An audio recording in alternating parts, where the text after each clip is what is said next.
This is the Vacation Rental Success Podcast, keeping you up to date with news, views, information and resources on this rapidly changing short-term rental business. I'm your host, Heather Bayer, and with 25 years of experience in this industry, I'm making sure you know what's hot, what's not, what's new, and what will help make your business a success.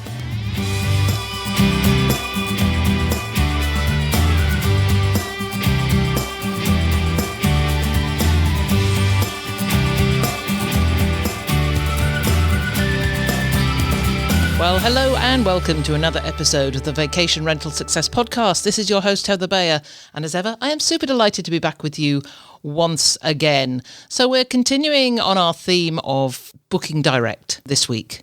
And as I've mentioned in the previous episodes, we're not waiting till February the 7th or February the 8th or the first Wednesday in February when we've done, in the past, Book Direct Day.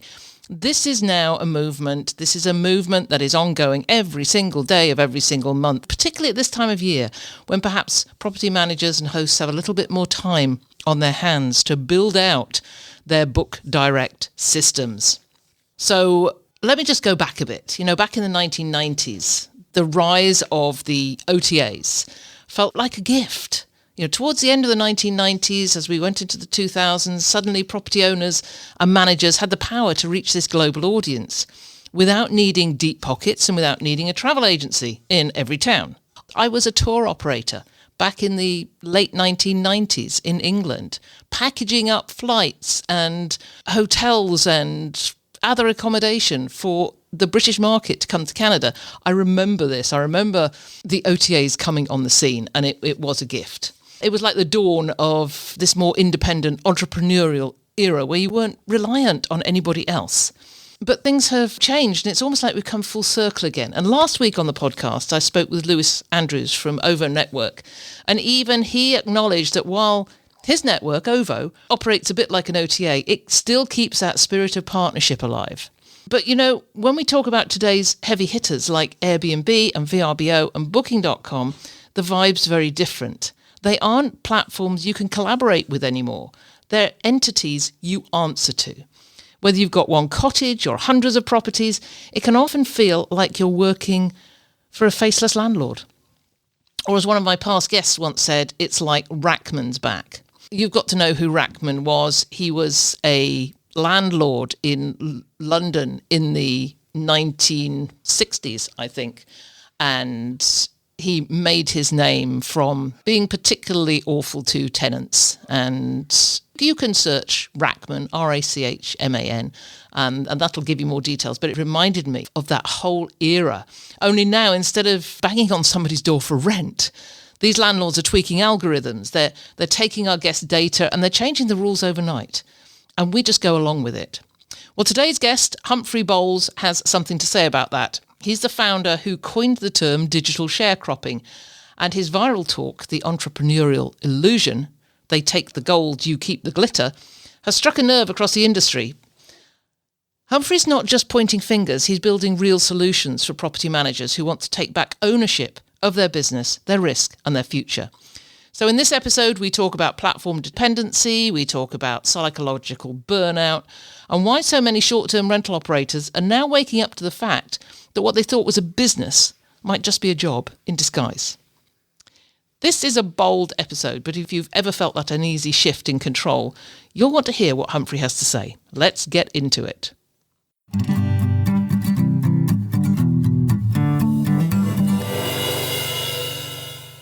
I'm super delighted to have with me today Humphrey Bowles from Truvi.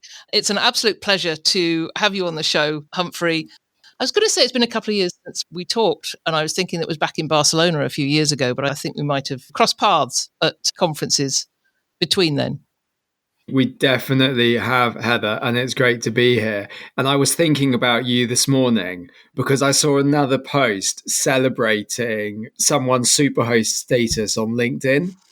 And there were just all these comments congratulating them for optimizing someone else's business. And I was just like, I am so glad I get to talk to Heather later today about what is actually going on here. I know, and I'm really looking forward to this conversation. I'm working with a couple of clients, one in New York State, one in California, just working on building up their book direct strategies and just getting them away from this entrapment they're in. And it's just so much fun because it's like taking me back to the early 2000s when my property management company was just up and coming, because we were doing all that stuff then. And now I think we're having to go back to it. But anyway, Humphrey, let's start with, for those who don't know you, how did you get into this and why? Into the business of short-term rentals. So look, I've been in short-term rentals since 2010. I saw these early platforms developing in the late 2009, 2010, and I just thought it was brilliant. I wanted to be a part of it. And I jumped in and was part of the commercial team building One Fine Stay. And it occurred to me when I was interviewing thousands of hosts and owners, how the first question they asked was, how much money am I going to make? And then the next question was, what happens if something goes wrong? And there just wasn't an answer to that second question. So I was the person daft enough to go, I'm going to go and solve that pain point. So how did you solve that pain point? It's been a journey. We started off by building an insurance business, and insurance is a really necessary part. But actually, there is so much that you can do, one, in order to reduce the cost of insurance, and secondly, to actually take preventative steps about who gets access to your properties. And this is where we then built the business into Truvi as it is today. And Truvi ultimately is a full stack trust management business. We do everything from the screening to the protection to the claims management. And we're really able to enable our business to fit your businesses, which means that depending on what your risk appetite is, your risk tolerance, you can then plug our business, our system into that to make it fit you. You've said that one word that I think has to be front and center of any business now, and that's trust. I talk a lot to Chris Morn about trust issues. In fact, he's coming on to this series that we're doing on direct booking in a week or two to talk about just that. And it really does underlie everything we do. And it's something that's really got lost along the way, I think, because we now have an army of guests who trust a platform instead of trusting the people that are delivering what is most important on their vacation. And so let's get into that. I listened to a talk that you did recently, The Entrepreneurial Illusion, and you say they take the gold, you keep the glitter. Can you explain that? What is that? Yeah. They take the gold, you keep the glitter. So I'm really talking, Heather, about digital sharecropping. So digital sharecropping. Digital sharecropping. So this is a term that I've coined. And I use it to describe how platforms convert individuals and entrepreneurs into ultimately pseudo-employees. So digital sharecropping is when you build your entire business on someone else's platform.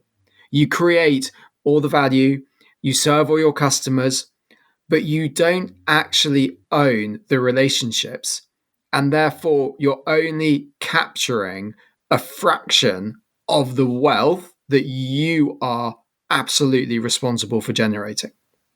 I call it sharecropping, and I know that this is a word with a complex history because the economic structure is nearly identical to historical sharecropping. If you think about it, the sharecroppers worked land they didn't own. They used tools they didn't control. They sold crops through systems they could not influence. And they kept just enough profit to survive, but crucially, never enough to buy their own farm. So if you replace land with platform, crops with bookings, and landowner with algorithm, it's the same model. Like we as hosts, you as hosts, you renovate properties. You perfect your hospitality. You handle complaints at 2 a.m. in the morning. But Airbnb owns the customer relationship, controls the discovery through their algorithm, sets the fee structure, and they can suspend you at any point. Mhm. So the psychological parallel is what made the term stick with me. And the really hard bit is that the historical sharecroppers often defended the system that exploited them because they couldn't imagine alternatives. And today's hosts, they do the same thing. They optimize for the platform metrics instead of building their independent businesses. And But there's so many people out there talking about this is entrepreneurship. Start your own business with Airbnb. How are we mistaking that for something that's real entrepreneurship? it is in the sales patter. And I think that this mistake is that they don't understand the relationship between them and the platform. And if you take your phenomenal history, when you started out building your business, these platforms didn't exist. So there is a real irony that hosts have actually gone backwards in terms of their progression, not forwards. It's become harder to run a hospitality business. But identifying this as an issue, I think, is the first step to helping people build proper businesses going forward. Oh, I think you're exactly right. When I started when I started my property management company in the early 2000s, there was HomeAway. That was it. And HomeAway, there was no messaging platform. It was just a listing site. And we had that control. We had our guests' names and email addresses and telephone numbers, and we controlled that arrangement. We controlled the transaction. And my most controversial thing that I think I'll say today, but you'll never know what you will get out of me, is actually I'd like us to start using the term digital sharecropper to call people out on what they're building. And by the way, if you want to be a digital sharecropper, I have no problem with that. But we need to go. You are a digital sharecropper, understand how you fit into the short-term rental ecosystem. Don't try and convince yourself you're a property entrepreneur. You just can't pretend you're building something you own because you're not. And the messaging from these platforms is so clever because they're promising freedom, but actually they're calling the shots. So we can no longer confuse one for the other. We need to be really clear with the language that we use. How do we get this message across? I've talked to hosts, I've talked to property managers who have had their businesses decimated overnight because a guest has made a complaint and they've been shut down.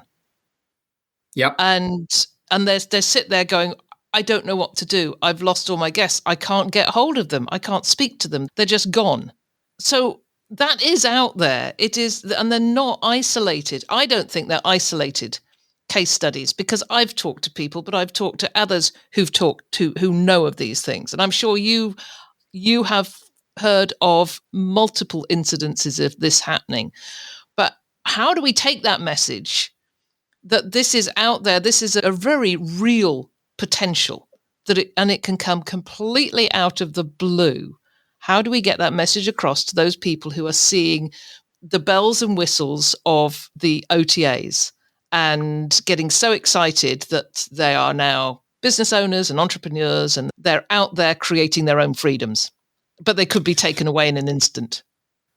I think that the first step is you have to stop calling yourself by their brand name. So stop calling yourself Airbnb host. That's it. That's the first step. The moment you introduce yourself as a hospitality business owner instead of Airbnb host, you've just started that mental shift from employee to entrepreneur. And Language shapes identity, and identity drives behavior. But practically, the first action is collecting guest information. So every check-in is an intelligence operation. Like, you've got to realize you're in a competitive ball game, and Airbnb are actively trying to block you from winning. And every guest interaction is a battlefield for customer loyalty. And you know what? They are playing dirty because they're hiding your guest details behind their messaging system. So you're going to have to get creative and think of ways to build natural interaction with your guests during the stay. And this is not about tricks. This is about saying, hey, I need your phone number and email address in case there's an emergency during the stay. I might need to ship something back to you. Can I have your shipping address? Here's my details in case the app stops working. It's like these are practices, Heather, that you have been using for decades. So the platforms have convinced us that actually being cut off from our customers is innovation. And it's not, it's exploitation. And therefore, recognize it, recognize you're in a competitive ball game, and then treat it as a competitive sport. And I think that it just starts with one guest at a time. Build a spreadsheet, use a CRM, just do something to start building up an asset of all the guests who've been to stay with you.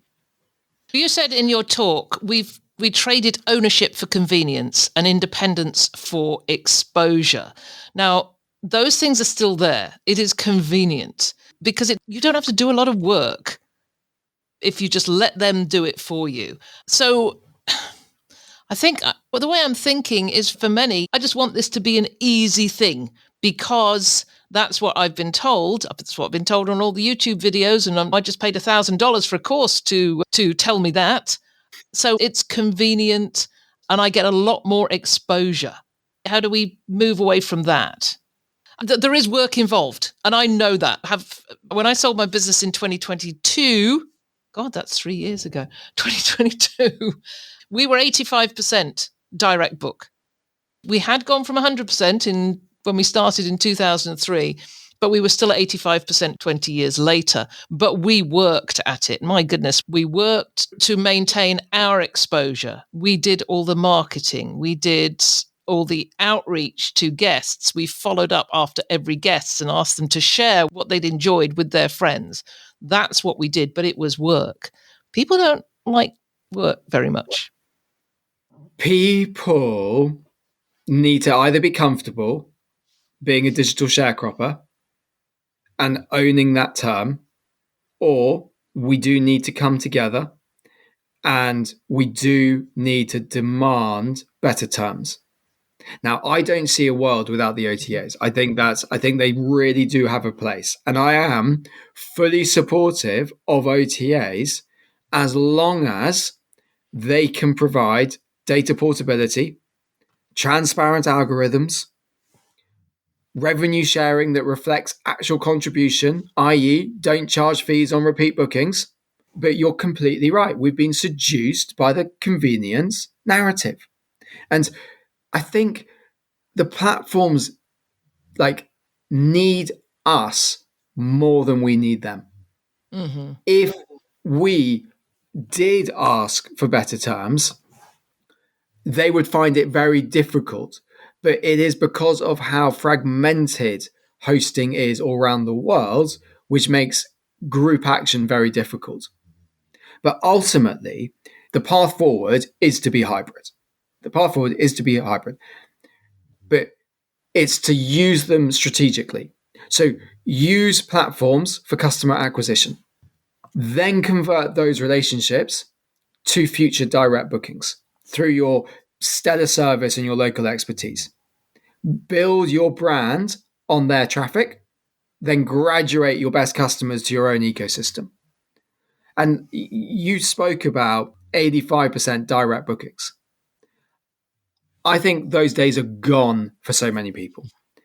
But I think that people now are running successful 7-figure businesses with 40% direct booking rates.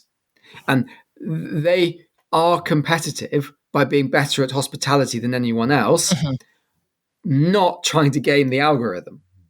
And that's the difference. Don't try and game the algorithm or be a super host or whatever it might be. Focus on the hospitality, because that's the bit that's actually going to grow your business by more profit than an algorithm is ever going to. Can you just explain gaining the algorithm? Sure. So you'll get people who email their guests afterwards saying, "Hey, I hope you had a 5-star stay. I hope you did this. Leave a review here." Take those reviews and leave them in Google. Leave them in your own rating things. Don't let the platform own the IP of the reviews. You have to own your Airbnb review system. It can't be on Airbnb because they own it. That's their asset. So don't enable them to have that. Say to them, it's great, you can leave a review here, but actually the one I really care about is this one over here on Google or Yelp or whatever it might be. And that then builds up your asset so that if Airbnb ever suspends your platform, they can't touch it. That's the difference between being a digital sharecropper and being a hospitality entrepreneur. Yeah. We learned this to our cost years ago when TripAdvisor was taken over and we didn't stay with TripAdvisor and we lost all our reviews. And at that point, TripAdvisor back in 2007, it was Flipkey that launched live reviews. And I remember the shock horror of that.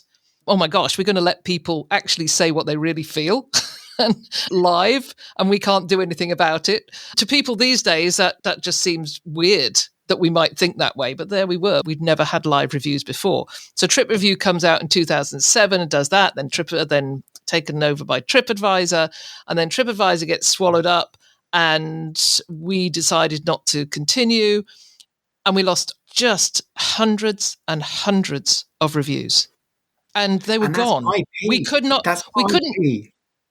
Yeah, we couldn't get them back. It was that. Oh gosh, now I've got prickles down my spine because I remember what a nightmare that was. We're not that far away from we said, Halloween, "Oh yes, we'll pay money. We'll come with you." Oh no, the reviews are gone.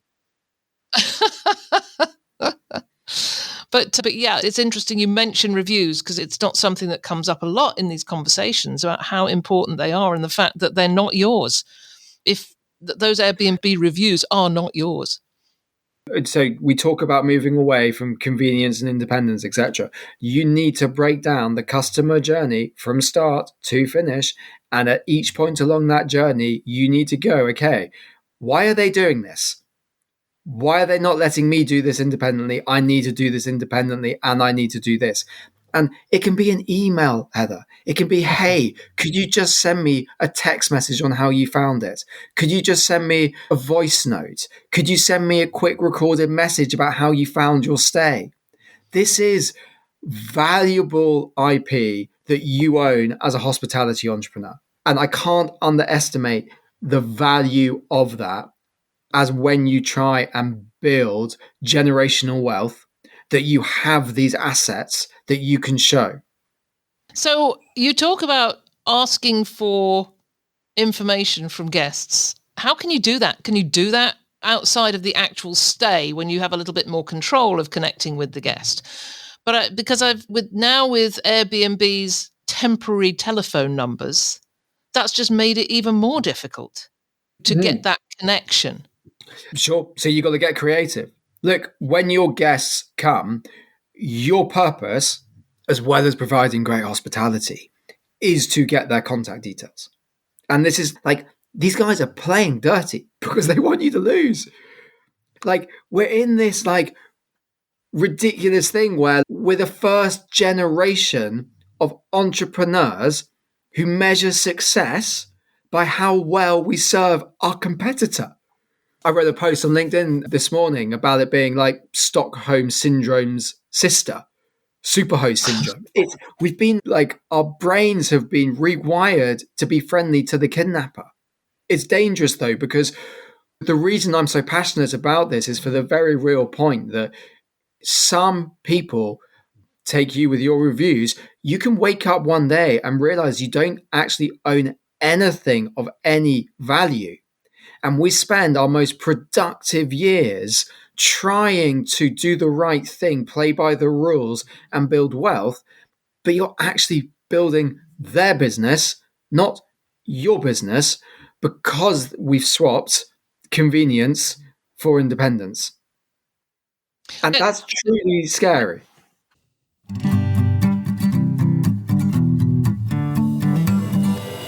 So this episode is brought to you in part by the Straight Chat community, the online gathering place for short-term rental professionals who want more than surface-level advice. We've created this community for those people who want to explore new tools, to talk about the real challenges they're having, and to connect with others who get it. Straight Chat's where those meaningful conversations are happening, and we're sharing news and innovations and new tools and anything you want to know, along with office hours each week and regular tutorials. And along with that, if you've been seriously curious about AI, about how to use it for guest messaging or workflows, setting up standard operating procedures, or even marketing, check out the AI Ambassador Program. It's designed for short-term rental professionals who want to lead the way with smart, ethical AI adoption. You don't need to be a tech expert. You just need curiosity and a desire to stay ahead of the curve and to lead the way in your company. Visit vacationrentalformula.com/AI to learn more and to join us.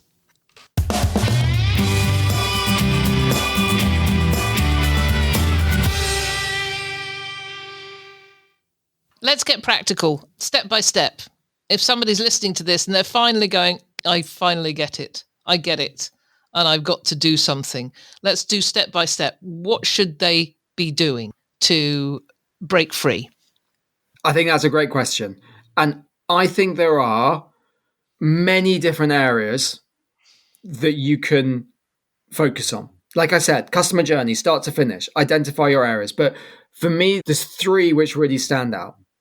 The first, and I've already said it, but I'm going to repeat it because I think it's the most important one, is you've got to steal back your guest relationships. So you're in this competitive ballgame.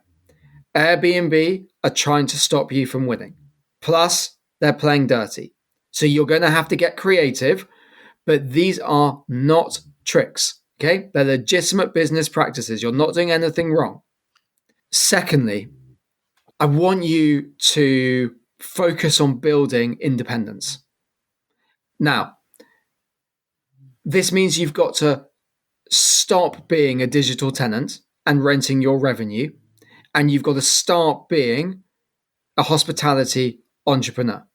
Some of you will not want to do this, and that's fine. This is not for you. This is not for you. That's fine. I accept your decision.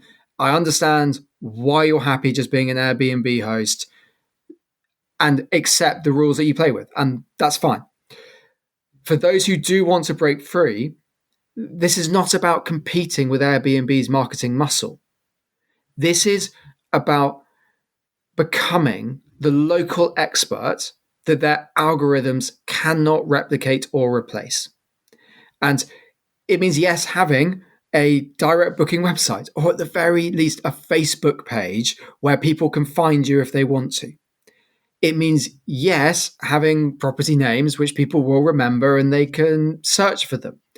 It means, yes, mailing your guests and asking for referrals. Back in the day, you rented out your property by putting an ad in the local paper, by putting flyers in the visitor centres, word spreads through guests and word of mouth. Now, we just need to be a little bit more open. And I don't think, Heather, it's about posting pictures of beautiful sunsets. I think it's about real local intelligence that's going to drive people to see you as a local hospitality business owner whose knowledge is never going to be replaced by Airbnb. And then the third area I'd really encourage you to focus on is owning your own intelligence. Here's the thing that platforms don't want you to know, although I expect most people know this already. Their protection programs are primarily designed to protect them rather than the hosts. And when you surrender control over who stays in your property to someone else, the straight whiskey is you're gambling your business on someone else's risk tolerance rather than yours. Like their screening systems, these are optimized for volume rather than peace of mind. So they just don't know you, your property, your neighborhood, the local rules, what your requirements are. And therefore, they are really looking at the volume. Now, the reason I started Truvi is because I wanted to give people control over who is staying in their properties and then give responsibility for the outcome of that. And if you don't control your risk, you can't control your business. So you have to be in control of your risk in order to start breaking free and getting away from relying on the platforms. And when you start doing that, do you know what? So many other booking channels then come into view. So many different alternatives become possible. And there's a lot of noise at the moment about, oh, we've lost the value of short-term rentals. We haven't.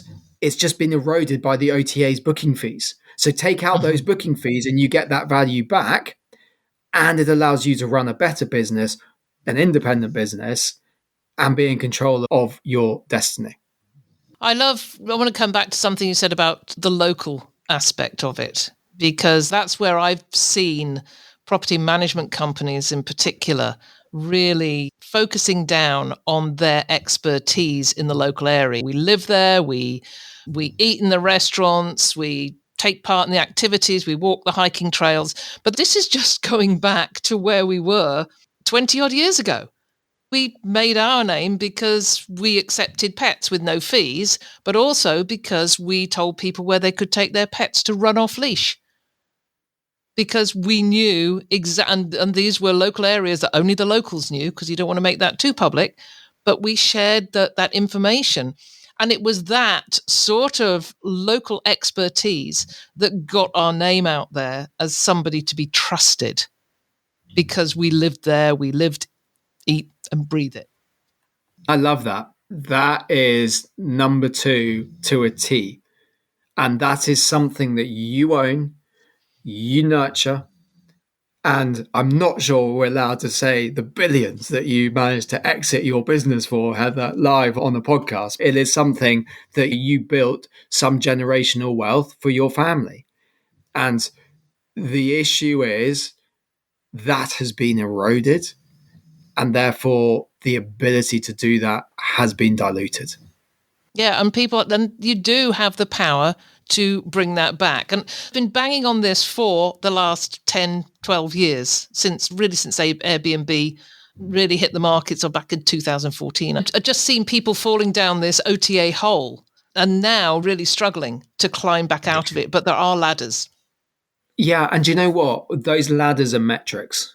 So not everyone gets numbers, and especially hospitality people sometimes struggle with numbers. But please, people need to stop optimizing for metrics given to them by the platform. And you're going to have to. Could you explain that? When you say you want them to stop optimizing for metrics based on the platform, what does that actually mean in plain English?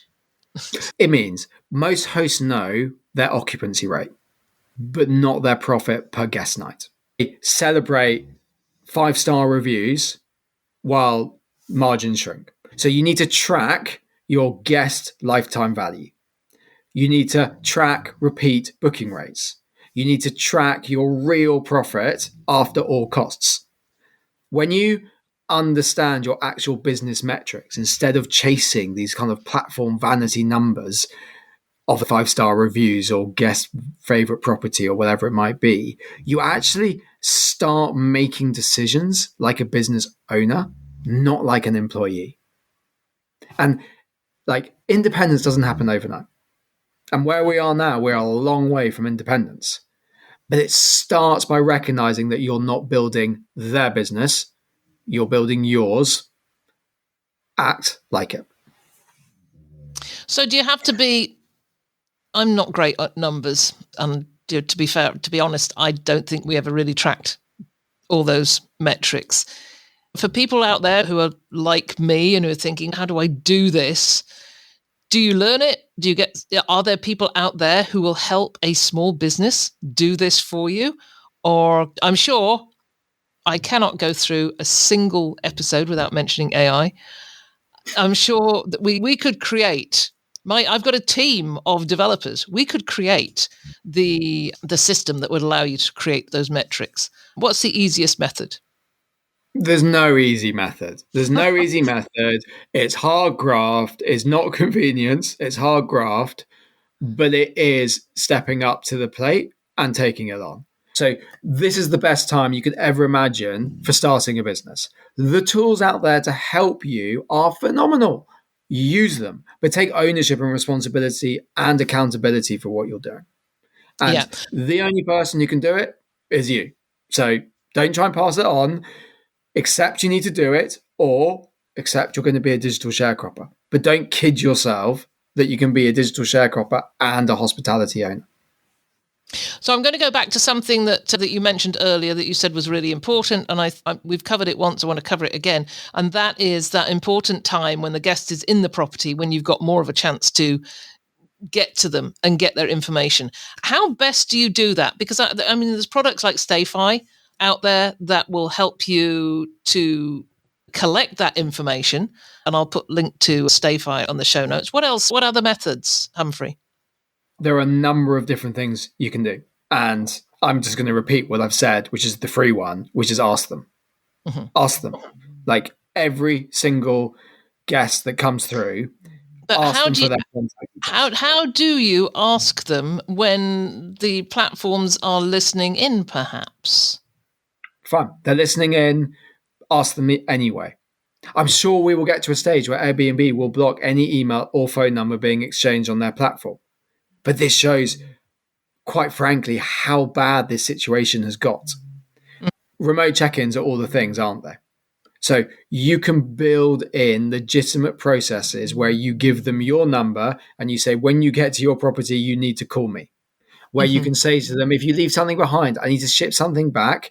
I run an efficient business. I ask everyone for their details up front so that I then don't have to hang around afterwards and wait if I need them afterwards.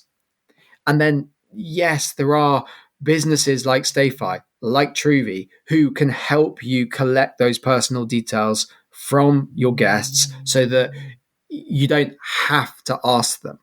But quite frankly, if you don't ask them, you are letting revenue walk out of your door forever.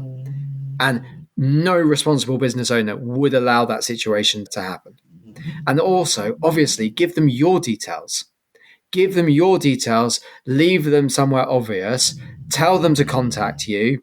It's even worth paying something for that. Hey, contact us now. I want to send you a code for 10% off your next stay when you book direct. That's actually, I think, the key point here, Heather, which is that guests are our secret allies. They are waiting to be recruited. They hate the platform fees. If you ever ask a guest, are you happy paying the platform fee? They're going to go, no. So they hate them. They are our co-conspirators. And we have to show them the truth. And the truth is that these OTAs are glorified search engines. They are brilliant for discovery, but expensive as hell for long-term relationships. Mm-hmm. So use them as search engines and then go find the host and book direct. And that word, those are the words that are coming through. And then there are plenty of things that individual hosts can do in order to make their guests want to book direct. And whether that is enhancing trust, whether it's guarantees like air cover, there are so many things that hosts can do if they want to in order to build out that. And I think that when you start putting these pieces together, you get the contact details, you start getting your own independent reviews, you start providing your guests with their own assurance programs, you actually start acting like a proper business, and you'll see your margins increase. You'll see your business go up. You'll see the word will spread that you run professionally. And going back to your kind of the point around tech and mine about being the best time to start a business, because all of this is accessible now. It's not hidden behind a single OTA. You can build this yourself, you can manage it yourself, and it's not a full-time job. That's such a great point, because going back to when Amy Hinote started the whole Book Direct movement a number of years ago, and we just had this first Wednesday of February, that was going to be Book Direct Day. And now it's, to me now, it is a movement going forward. And the difference between then and now is that we have so much more tech available to us, that it is a lot easier now to build out your own business. Just go to ChatGPT and ask, how do I do this? And it's a great first step. Yeah. And then say, I don't like what you've told me. What else can I do? And then suddenly you'll go through into a different kind of perspective of looking at it. And I think it's worth saying, like, I'm definitely standing on people's like Amy's shoulders. I'm just trying to really try and identify potentially a really negative impact to society if we allow digital sharecropping to continue. So if you get 30% of your bookings through Airbnb, brilliant. I get that. I like that. It's a great channel, because you've got 70% outside. So if you get suspended from Airbnb, it's an inconvenience, but you're not going to lose your business. If you get 100% of your bookings through Airbnb and then the guest writes something stinky, that's a real problem then. So, the three questions people need to ask themselves are, what percentage of my income comes through Airbnb? And if it's more than 70%, you're not running a business, you're working a job with unpredictable hours and no benefits. Then it's around, if Airbnb suspended your account, what would you be left with? And obviously your furniture doesn't count. So what would you be left with when you're looking at your revenue? And then the final one is, obviously, can you contact your customers without going through their messaging platform? Or do they own the customer relationship where you're cleaning the toilets? And it becomes very clear very quickly which camp you put yourself in.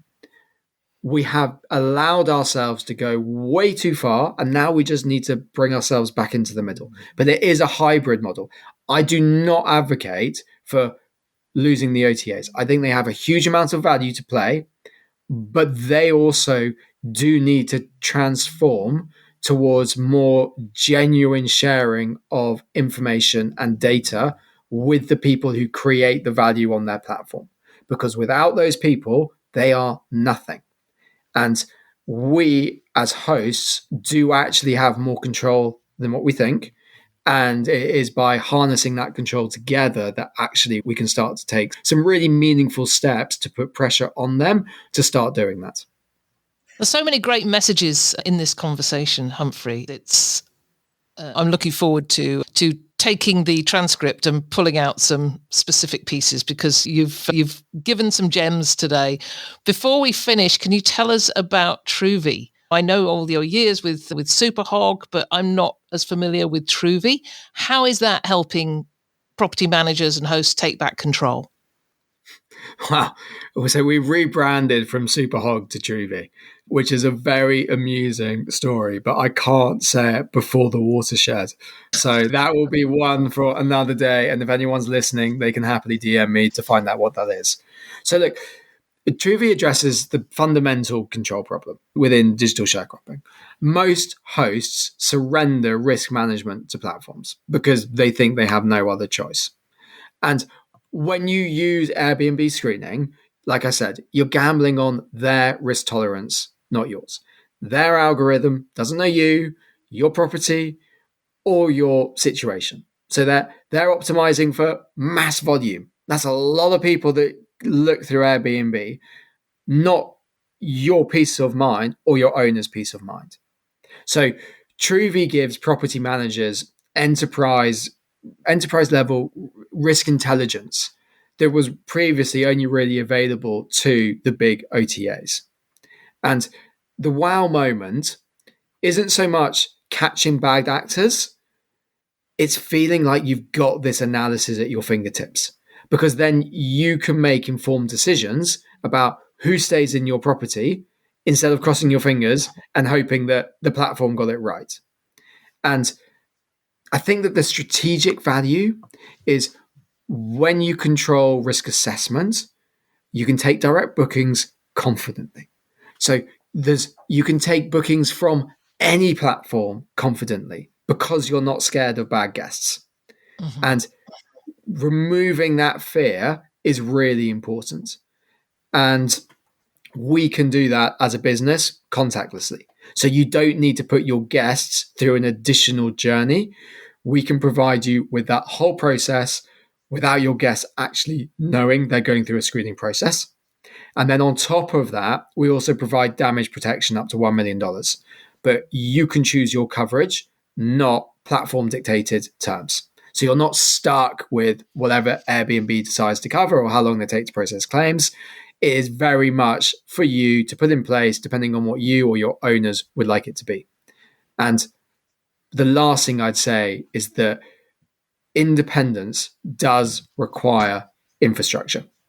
So we're building the tools that make platform independence practical, not just philosophical. And my goal is to make sure that the property managers are the ones driving around in Ferraris rather than the billionaire CEOs of the OTAs.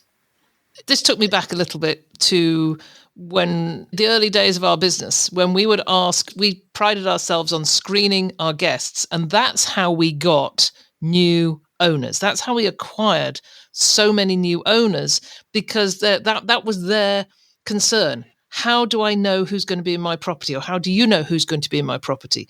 And we used to take names and ages of every single member of the group. Now, that's 20 years ago. I don't think that could happen these days. People are not going to give the information on the ages of their kids and their names of their kids. So I love this, that you can actually do that screening that the guests aren't going to know about, but you can still tell your owners that you are screening guests. And I think even today, it was important 20 years ago that owners knew that we screened guests. And I think the ability to tell them that you still screen guests is such an advantage for a property manager. It's really helpful. So look, for me, Truvi is there to serve. We're there to work with property managers. We're also there to then work with property managers' customers. So both owners and guests. And we provide a customizable way where you can ask your owners to pay for the utility which goes with their property. This is a tool that you can discuss with them what they want, and then we can help you execute it. And ultimately, yes, there's some marketing, but actually, like, the actual substance is that we provide very good levels of screening, which gives you real intelligence on the guest. And for the very small percentage of guests who we suggest you don't have come and stay, you'll thank us for it. Yeah, love that. Humphrey, it's been an absolute pleasure having you on the show today. From the beginning of time, from 20 years ago, and when I started in this, it was 30 years ago when I started in this business. Direct booking has been a cornerstone of what I have done, and I love that there are still people around today who are, continuing with that focus. So thank you for all you're doing. Thank you for getting out there. Thank you for being on LinkedIn so much, because I love what you post. So for those of you listening, you should get on and follow Humphrey Bowles on LinkedIn. It's always a fascinating read. That's amazing. I'm delighted to have me. I still feel we've got a load of conversations that we haven't had, though. So I feel like this is like a part one. And then maybe in 12 months' time, we can do part two and see what progress the industry has made. Let's say if you fast forwarded 5 years, What do you think success looks like for someone who's actually done this today? They've decided, okay, I'm going to do this. I'm going to reclaim my business. For your last word, tell me what that looks like. Last word. Okay. They own the customer relationship. They control their risk, and they've built something they can actually sell. That's perfect. Thank you very much. I think there's going to be a few people out there who, from this conversation, that might cement their decision on making some changes. Thank you, Humphrey. Amazing. Thank you for having me.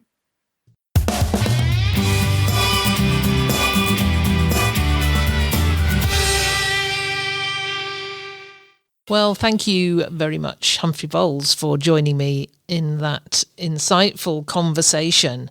I learned a lot that's new. I hadn't heard of the expression digital sharecropping before I saw Humphrey's presentation. And then hearing more about it today was a bit of an eye-opener. Really makes you think, doesn't it, about who owns what these days.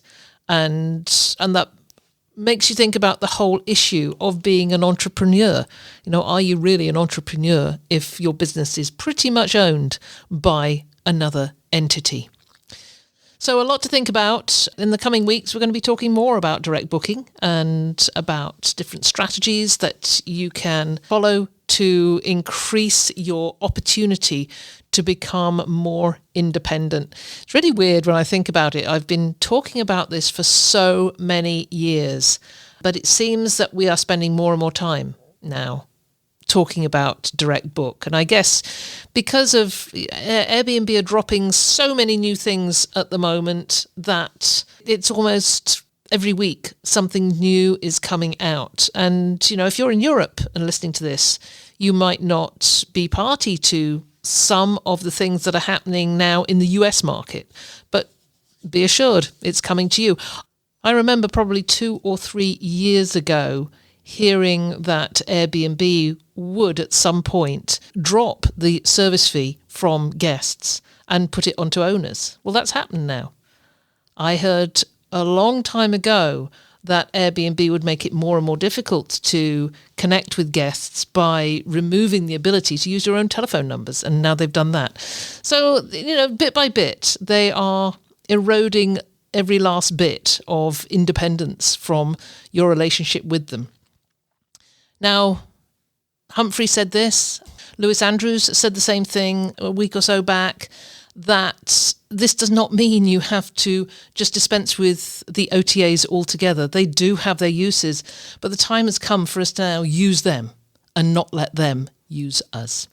Okay, that's it for another week. Talking about direct booking, we'll be back again doing much the same next week, and just adding a little bit more to this series on gaining independence. Thanks for listening. I'll be with you again next week. It's been a pleasure as ever being with you. If there's anything you'd like to comment on, then join the conversation on the show notes for the episode at vacationrentalformula.com. We'd love to hear from you, and I look forward to being with you again next week.